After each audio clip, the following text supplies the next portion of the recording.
This is a historic day where 80 countries sent women, African women leaders, to New York from villages, from towns and cities of Africa for us to come and deliberate about our role in the development of Africa.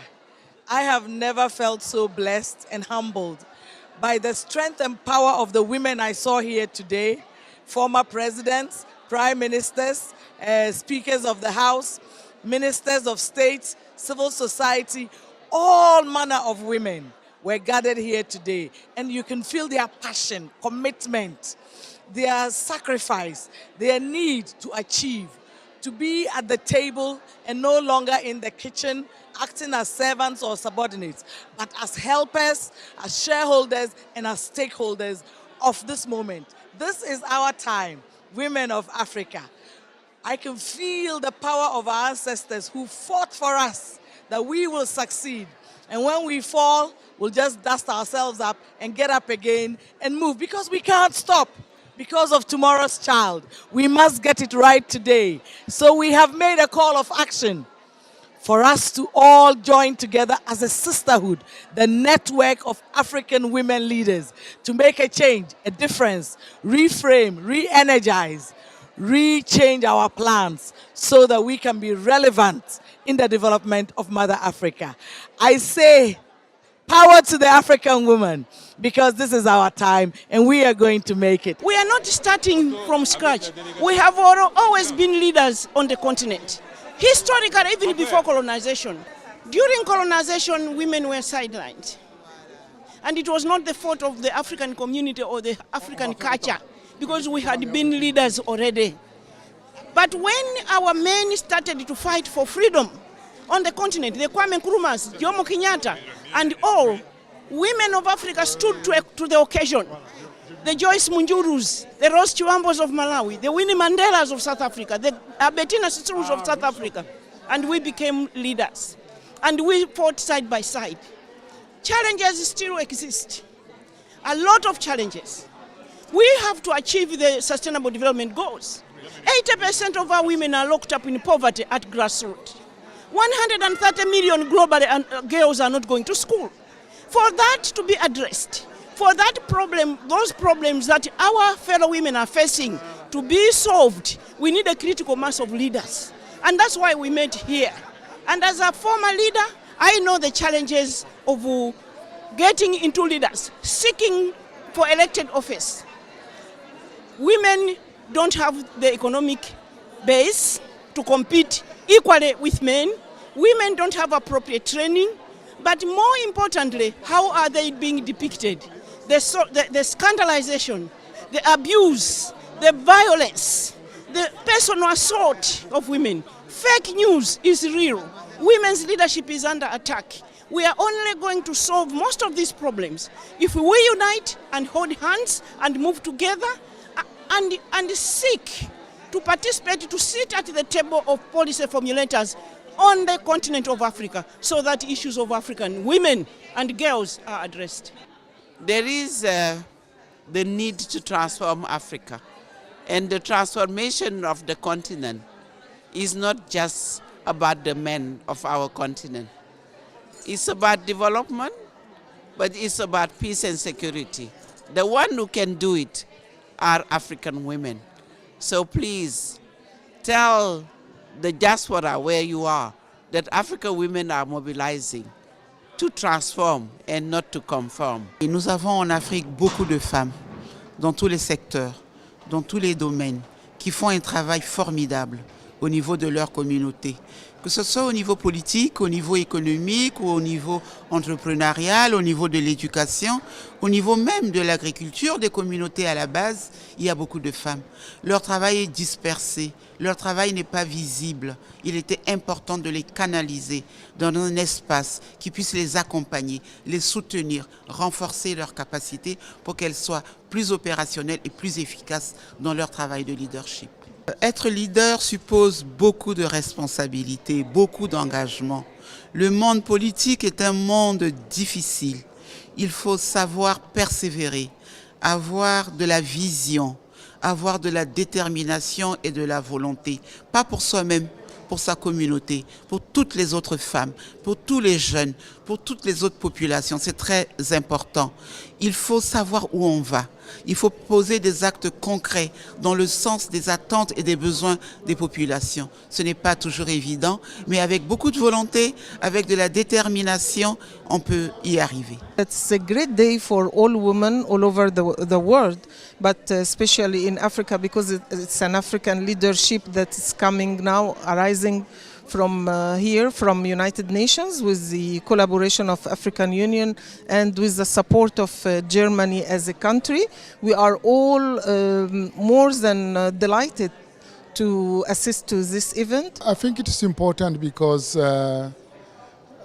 not only bearing in mind the importance for women in our personal life, but especially the importance of women in the life of our continent. We have been complaining about inequalities, we have been complaining about poverty, but we know all where we come from. We come from a mother, we are surrounded by our sisters, we land in the hands of our wives. If we don't empower them, certainly we are going to continue to have the same problems we are complaining about. So this is the meaning, the deep meaning of this movement. We want to create a kind of movement which is going to empower women, not only empower them, but also to defend their cause at all levels, at the national, regional and continental levels, and in all sectors. We want a movement of people who will deal with entrepreneurship, women who are in the countryside, in the politics, economy, parliamentary, engineers. I think all the expertise of women is crucial for the transformation of Africa we want. In Africa, we have a core and a reserve of women who have been in leadership position, who are in a position to engage with leaders and to facilitate the changes that we need. We're talking about women who are former heads of states. We're talking with women who are in parliament holding senior positions. We're talking about women who have been presidential candidates and know the challenges of running for elections and are committed. And we're talking about women who are leaders of political parties. And so all of them are in the thick of things. But individually, they are weak. But in a collaborative effort and in a network that brings women from different parts of Africa, we are stronger because the countries have got a common agenda. They have signed up to protocols.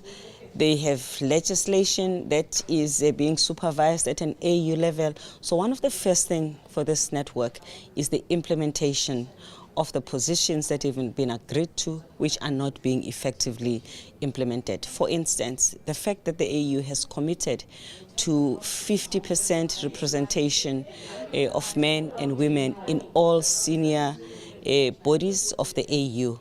That has not been achieved, and we want to make sure that we push for the implementation of that decision. The AU also has committed itself to certain targets when it comes into ending child marriage. We need programs of actions, and we need to monitor that countries are implementing what they have committed themselves to. So monitoring implementation of agreed positions and engaging with heads of states in that regard, who are the ones that represent their countries at AU level. We're also going to be embarking on solidarity visits to go and be in solidarity and highlight the plight of women who are in difficult situation, whether it is women in South Sudan, women in the Sahel, women in Burundi, women in parts of DRC, in order to make sure that the plight of those women and communities is not forgotten. We're also going to be working actively in supporting women to participate in elections as candidates, as voters, but also to highlight some of the challenges that women face when they run for office. The violence against women, the lack of resources, the discrimination that they actually face. So we've mapped out the countries that are going to go into elections between now and a year on, so that we are able to have a strategy for each of the countries. We already met with the women who are from those countries, and when they go back, they will then be making arrangement for us to visit, so that we could concretely work on the support system.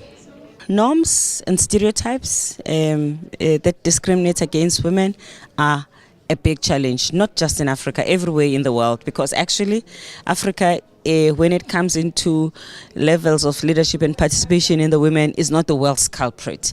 But obviously, because Africa has many other problems, failure to solve this problem means that we cannot solve many other problems. So a generic and a universal issue when it comes into effective participation of women, it's the norms and the stereotype. And we have not invested historically a lot of time in this area of norms, which means working at a grassroots level. And that is why, even though this network is being championed and started by leaders, its success, we have said, will only be seen when it is working at a grassroots level and when there is room for women at grassroots level to be part of the network.